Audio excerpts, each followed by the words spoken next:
नमस्कार, स्वागत है आपका बोलता है हिमाचल पर। आज है 25 अगस्त 2022 और हिमाचल प्रदेश की आज की सबसे बड़ी खबरें हम आपके लिए लेकर आए हैं। हमेशा की तरह आप इस वीडियो को लाइक कर दीजिएगा। चैनल पर नहीं जुड़े चैनल को आप सब्सक्राइब जरूर करें। हिमाचल प्रदेश में आज क्या कुछ घटे उसकी पूरी जानकारी अपडेट्स हम आपको देने वाले हैं। लास्ट तक आप इस वीडियो को देखिएगा। वीडियो अच्छी लगी तो वीडियो को लाइक आप जरूर करें और हमारे चैनल बोलता हिमाचल को आप यूट्यूब और फेसबुक पर फॉलो जरूर करें। पेश है आज की सबसे बड़ी खबरें।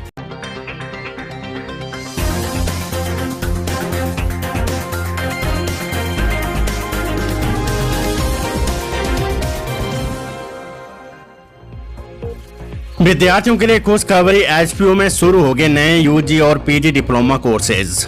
हिमाचल प्रदेश यूनिवर्सिटी में नए कोर्स शुरू हो गए। समय की मांग के अनुसार स्नातक, स्नातकोत्तर, वोकेशनल, प्रोफेशनल कोर्सेज शुरू करने का निर्णय लिया गया है। नए कोर्सेज चरणबद्ध तरीके से विस्तार में शुरू किए जाएंगे।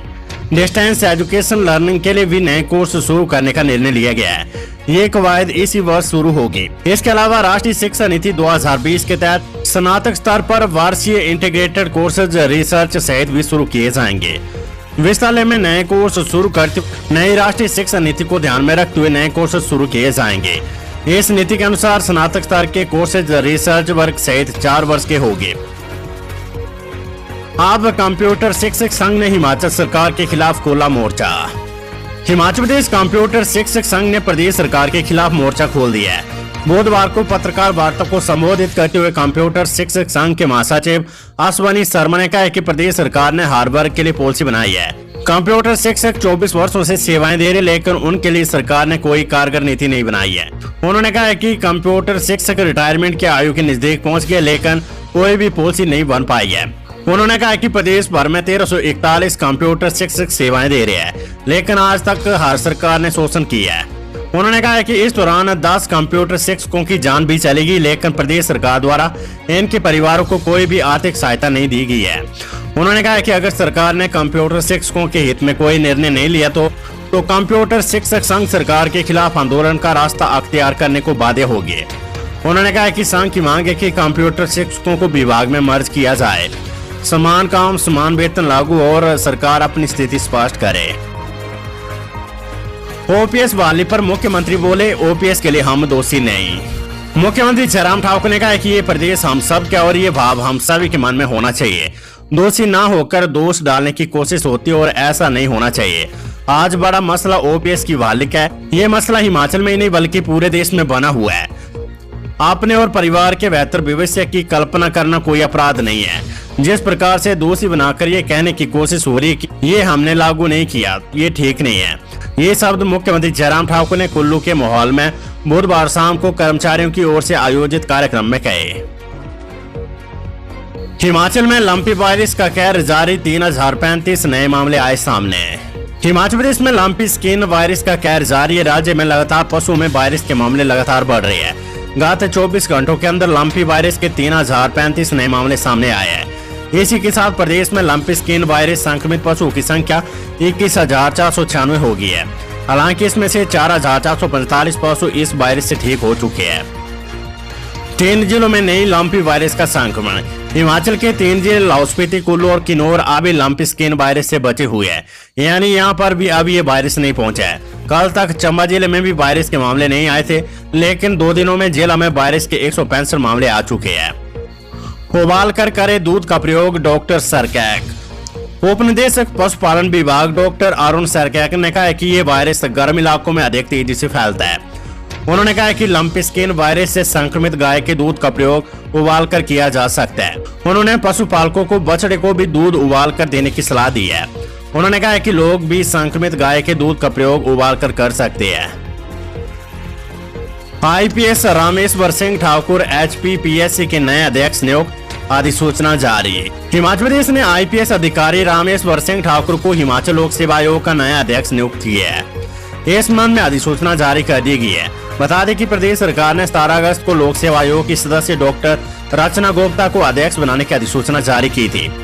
साथ ही 3 सदस्यों के तौर पर राकेश शर्मा, राजेश शर्मा और ओपी शर्मा का चयन किया था। राज्य सरकार की ओर से जारी अधिसूचना के आधार पर 18 अगस्त को सुबह 8:30 बजे शपथ ग्रहण समारोह आयोजित करने के लिए निमंत्रण पत्र बांट दिए गए, लेकिन 17 अगस्त को भाजपा हाईकमान और पीएमओ के हस्तक्षेप के बाद शपथ समारोह को स्थगित कर दिया गया। इसके बाद डॉक्टर रचना गुप्ता ने राज्यपाल को ईमेल के माध्यम से किन्हीं व्यक्तिगत कारणों के चलते अध्यक्ष बनने में असमर्थता जताई। इसके बाद डॉक्टर रचना गुप्ता को अध्यक्ष बनाने की अधिसूचना वापस लेने की फाइल सरकार ने राजभवन भेजी। अब सरकार ने आईपीएस अधिकारी रामेश्वर सिंह ठाकुर को आयोग का नया अध्यक्ष नियुक्त कर दिया है। हालांकि शपथ ग्रहण समारोह का समय फिलहाल तय नहीं हुआ है। कुल्लू में जयराम ठाकुर बोले 160 करोड़ रुपए खर्च कर निःशुल्क दिए 4,72,000 गैस कनेक्शन। मुख्यमंत्री जयराम ठाकुर ने कहा है कि उज्ज्वला और मुख्यमंत्री गृह सुविधा योजना में 160 करोड़ रुपए खर्च कर 4,72,000 निःशुल्क गैस कनेक्शन देने वाला हिमाचल प्रदेश देश का पहला राज्य बना है। प्रदेश के हर घर में LPG कनेक्शन है। दोनों योजनाओं के तहत गैस कनेक्शन सहित 3 रिफिल सिलेंडर निःशुल्क उपलब्ध करवाए जा रहे हैं। बुधवार को कुल्लू के ढालपुर में राज्य स्तरीय कार्यक्रम में मुख्यमंत्री ने कहा है कि इस वर्ष योजना के लिए 70 करोड़ रुपए के बजट का प्रावधान है। 2,51,000 लाभार्थियों को 1 और 40,000 लाभार्थियों को 2 अतिरिक्त निःशुल्क सिलेंडर दिए जा चुके हैं। खबर HPSSC से 5 पोस्ट कोड की मूल्यांकन परीक्षाओं का शेड्यूल जारी। हिमाचल प्रदेश कर्मचारी चयन आयोग हमीरपुर ने 5 विभिन्न पोस्ट कोड की मूल्यांकन परीक्षाओं का शेड्यूल जारी कर दिया है। पोस्ट कोड 954 फार्मासिस्ट एलोपैथिक की मूल्यांकन परीक्षा 1 सितंबर को, पोस्ट कोड 949 अकाउंटेंट की 2 सितंबर, पोस्ट कोड 843 में जूनियर ऑफिस असिस्टेंट ट्रेनी की परीक्षा 6 सितंबर, पोस्ट कोड 916 फायरमैन की 7 सितंबर, जबकि पोस्ट कोड 839 क्लर्क की मूल्यांकन परीक्षा 19 सितंबर को आयोग के कार्यालय में होगी। आयोग के सचिव डॉक्टर जितेंद्र कमल ने बताया कि सभी अभ्यर्थियों को इस बारे में सूचना भेजी गई है। एयर सर्विस हिमाचल, धर्मशाला और कुल्लू के लिए शिमला से पहली बार शुरू होगी हवाई सेवाएं। हिमाचल प्रदेश के धर्मशाला और कुल्लू के लिए शिमला से पहली बार हवाई सेवाएं शुरू होगी। अब तक प्रदेश के अंदर केवल हेलीटैक्सी सुविधाएं थी। ये हवाई सेवाएं 6 सितंबर से शुरू होगी। करीब 100 करोड़ रुपए व्यय कर जोबड़ाटी हवाई अड्डे के विस्तारीकरण के बाद ये फैसला लिया है। शिमला से दिल्ली के लिए भी 2.5 साल बाद हवाई जहाज उड़ेंगे। मुख्य सचिव आर.डी. दीवान की अध्यक्षता में बुधवार को राज्य सचिवालय से अलायंस एयर के साथ वीडियो कॉन्फ्रेंसिंग से एक समीक्षा बैठक में ये फैसला हुआ है। धर्मशाला और कुल्लू के लिए सरकार 50% सीटों का खर्च उठाएगी। सोलर पावर प्रोजेक्ट हिमाचल के काजा में बनेगा देश का सबसे बड़ा सौर ऊर्जा पार्क, DPR तैयार। प्रधानमंत्री नरेंद्र मोदी का महत्वाकांक्षी ultra mega renewable energy power park UMREEP विकसित करने की योजना हिमाचल प्रदेश में सिरे चढ़ने जा रही है। जनजातीय जिले लाहौल स्पीति के काजा में 880 मेगावाट के प्रस्तावित इस सोलर ऊर्जा पार्क की DPR तैयार कर ली गई है। सतलुज जल विद्युत निगम लिमिटेड ने परियोजना की DPR तैयार कर मंजूरी के लिए MNRI को भेज दी है। यहां से मंजूरी मिलने के बाद सोलर पार्क बनाने का काम शुरू किया जाएगा। देश का ये पहला सबसे बड़ा सोलर ऊर्जा पार्क होगा। इस पूरी परियोजना पर करीब 5,000 करोड़ रुपए से अधिक का खर्च होगा। सतलुज जल विद्युत निगम लिमिटेड इसका निर्माण करेगा। फिल्म फेस्टिवल शिमला में 17 देशों की 86 फिल्मों की होगी स्क्रीनिंग। CM करेंगे फेस्टिवल का शुभारंभ। हिमाचल प्रदेश की राजधानी शिमला के ऐतिहासिक गेयटी थिएटर में अंतर्राष्ट्रीय फिल्म महोत्सव 26 से 28 अगस्त तक होगा। मुख्यमंत्री जयराम ठाकुर इसका शुभारंभ करेंगे। ये जानकारी डायरेक्टर पुष्पराज ने दी है। उन्होंने बताया कि फिल्म महोत्सव में 17 देशों की 86 फिल्मों की स्क्रीनिंग की जाएगी। इनमें 27 फिल्में अंतर्राष्ट्रीय, 34 भारतीय फिल्में, 4 हिमाचली और 15 अन्य राष्ट्रीय पुरस्कार से सम्मानित फिल्में दिखाई जाएगी। समारोह में ट्रांसजेंडर पर आधारित फिल्म शीर कोरमा भी दिखाई जाएगी। हिमाचल प्रदेश में एक कोरोना संक्रमित व्यक्ति की मौत हुई, जबकि 198 नए कोरोना पॉजिटिव मामले आए हैं। कोरोना से मौत कांगड़ा जिले में 56 साल के व्यक्ति की हुई है। वहीं नए आए संक्रमितों में बिलासपुर के 32, चंबा के 12, हमीरपुर 18, कांगड़ा 58, किन्नौर 1, कुल्लू 12, लाहौल स्पीति 2, मंडी 28, शिमला 23, सिरमौर 2, सोलन 9 और ऊना का 1 मरीज शामिल है। वहीं एक दिन के अंदर 399 मरीज स्वस्थ भी हुए हैं। वर्तमान में 1,581 कोरोना संक्रमितों का उपचार चल रहा है। हिमाचल को ऊर्जा क्षेत्र में 2,000 करोड़ का प्रोजेक्ट मंजूर। हिमाचल में आने वाले 5 साल में ऊर्जा के क्षेत्र में सुधार होंगे। इसके लिए प्रदेश को बिजली क्षेत्र में विश्व बैंक की ओर से 2,000 करोड़ रुपए का प्रोजेक्ट मंजूर हुआ है। प्रोजेक्ट के तहत 1,600 करोड़ की राशि केंद्र सरकार के माध्यम से विश्व बैंक मंजूर करेगा, जबकि हिमाचल को 400 करोड़ रुपए की हिस्सेदारी अपनी डालनी पड़ेगी। प्रोजेक्ट की अवधि 2023 से 2028 तक रहेगी। विश्व बैंक की हिमाचल दौरे पर आई टीम के साथ बुधवार को मुख्य सचिव आर.डी. दीवान सहित विभाग के अन्य अधिकारियों की बैठक हुई। बैठक में बिजली के क्षेत्र में किए जाने वाले सुधारों पर चर्चा की गई। प्रदेश में बिजली बेचकर बेहतर दाम मिल सके, इसके लिए सिंगल ट्रैकिंग डेस्क बिजली बेचने के लिए बनाया गया है। मुख्यमंत्री जयराम ठाकुर बोले, भाजपा में अनुशासनहीनता बर्दाश्त नहीं होगी, कार्रवाई। मुख्यमंत्री जयराम ठाकुर ने कहा कि भाजपा विश्व की सबसे बड़ी पार्टी है, इसमें अनुशासनहीनता बर्दाश्त नहीं होगी। भाजपा अनुशासित पार्टी है, अनुशासनहीनता पर कार्रवाई होगी। दूसरे सियासी दलों से भाजपा में जो लोग आ रहे वे भाजपा की ही विचारधारा अपनाएंगे। ये बात मुख्यमंत्री जयराम ठाकुर ने कुल्लू में पत्रकारों से बातचीत के दौरान कही है। उन्होंने कहा कि पार्टी में किसी के आने से कोई गुटबाजी की स्थिति नहीं होगी। मुख्यमंत्री ने कुल्लू में राज्य स्तरीय गृहिणी सुविधा योजना तथा प्रगतिशील हिमाचल समारोह में हिस्सा लिया। धौला स्थित प्रोजेक्ट और SJVN के खिलाफ सड़कों पर उतरे लोग, अदालत का दरवाजा खटखटाने की तैयारी। खबर हमीरपुर से। धौला स्थित प्रोजेक्ट में चल रही धांधलियों और अनियमितताओं के मुद्दे पर स्थानीय लोगों ने बड़ी संख्या में SJVN दफ्तर के बाद धरना प्रदर्शन किया। स्थानीय लोगों को नजरअंदाज कर भारी लोगों को रोजगार दिए जाने और जमीनों की खरीद में हुई धांधली को लेकर लोगों में रोष है। इसके चलते लोगों ने SJVN दफ्तर का घेराव कर जमकर नारेबाजी की। ऊना में रेलवे पुल के नीचे मिला पूर्व CRPF जवान का शव, सिर और माथे पर चोट के निशान। सदर थाना ऊना के बरसाड़ा में 32 वर्षीय युवक का शव रेलवे पुल के नीचे खाड़ के पानी से बरामद किया गया है। मृतक के सिर और माथे पर चोट के निशान भी है। मृतक की पहचान देवेंद्र कुमार निवासी होशियारपुर पंजाब के रूप में हुई, जो कि पूर्व में CRPF का जवान रह चुका है। मौजूदा समय में युवक CRPF की नौकरी छोड़कर ऊना में बतौर पेंटर का काम करता था।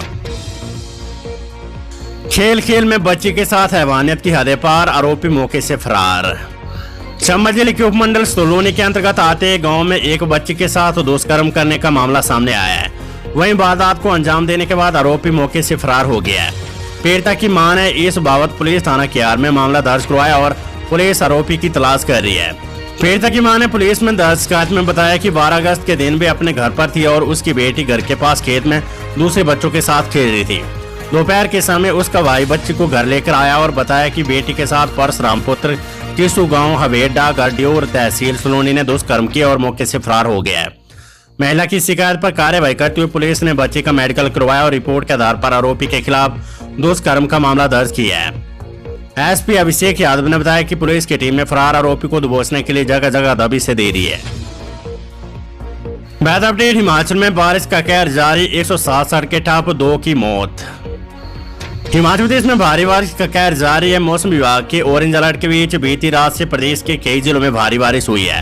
रोहतांग दर्रा के साथ लाहौल के ऊंचाई वाले भागों में बर्फ के फाहे गिरे हैं। राजधानी शिमला शहर के अन्य भागों में बुधवार को झमाझम बारिश हुई। बुधवार शाम तक प्रदेश में 107 सड़कों पर वाहनों की आवाजाही ठप रही। 227 बिजली ट्रांसफार्मर और 44 पेयजल योजनाएं भी बंद है। 43 मकान और 23 गौशालाएं और 54 दुकानें भी क्षतिग्रस्त हुई है। मंडी और कुल्लू जिले में बारिश से भारी नुकसान हुआ है। मंडी के करसोग में नाले में गिरने और नाहन में मारकंडा नदी में बहने से 2 लोगों की मौत हो गई है। गुरुवार को भी प्रदेश के अधिकांश क्षेत्रों में भारी बारिश के आसार है। कुल्लू जिले में 43, चंबा 22, मंडी 20, शिमला 9, सिरमौर 8, सोलन 3 और कांगड़ा में 2 सड़कें बंद रही। जिला सिरमौर में 165, मंडी 30, चंबा 22, कुल्लू शिमला में 5 बिजली ट्रांसफार्मर बंद रहे हैं। पूर्व मंत्री नरेंद्र बरागटा चेतन के खिलाफ आपत्तिजनक टिप्पणी पर भड़की भाजपा, फूका कांग्रेस का पुतला। पूर्व मंत्री दिवंगत नरेंद्र बरागटा और उनके पुत्र चेतन बरागटा के खिलाफ सोशल मीडिया में युवा कांग्रेस की आपत्तिजनक टिप्पणी के खिलाफ भाजपा भड़की। इसको लेकर बुधवार को कोटखाई पुलिस थाने में मामला दर्ज करवाया गया है। टिप्पणी में जाति सूचक शब्द का इस्तेमाल किया गया है। इससे खफा भाजपा कार्यकर्ताओं ने बुधवार को कोटखाई में धरना प्रदर्शन किया। इस दौरान जमकर नारेबाजी के साथ कांग्रेस का पुतला भी फूंका गया। बीते मंगलवार को युवा कांग्रेस जोबल के फेसबुक पेज पर दिवंगत नरेंद्र बरागटा और चेतन बरागटा पर आपत्तिजनक टिप्पणी की गई थी। जाति सूचक शब्द का प्रयोग किया गया था। इससे अनुसूचित जाति वर्ग और भाजपा कार्यकर्ता भड़क गए। हिमाचल के हमीरपुर में रोजगार मेला, 2000 पदों के लिए होगी भर्ती। हिमाचल प्रदेश कौशल विकास निगम आज नेताजी सुभाष चंद्र बोस स्मारक राजकीय महाविद्यालय हमीरपुर में रोजगार मेला करवाने जा रहा है। हिमाचल और बाहरी राज्यों की 25 कंपनियां 2000 से अधिक पदों पर भर्ती करेगी। कौशल विकास निगम के प्रदेश समन्वयक नवीन शर्मा ने कहा कि वीरवार को रोजगार मेला सुबह 9 बजे से शुरू होगा। बादी शिमला, पंजाब, दिल्ली, फरीदाबाद की pharma, e commerce, security service, insurance, ऊर्जा और चिकित्सा उपकरणों से संबंधित कंपनी इसमें भाग लेगी।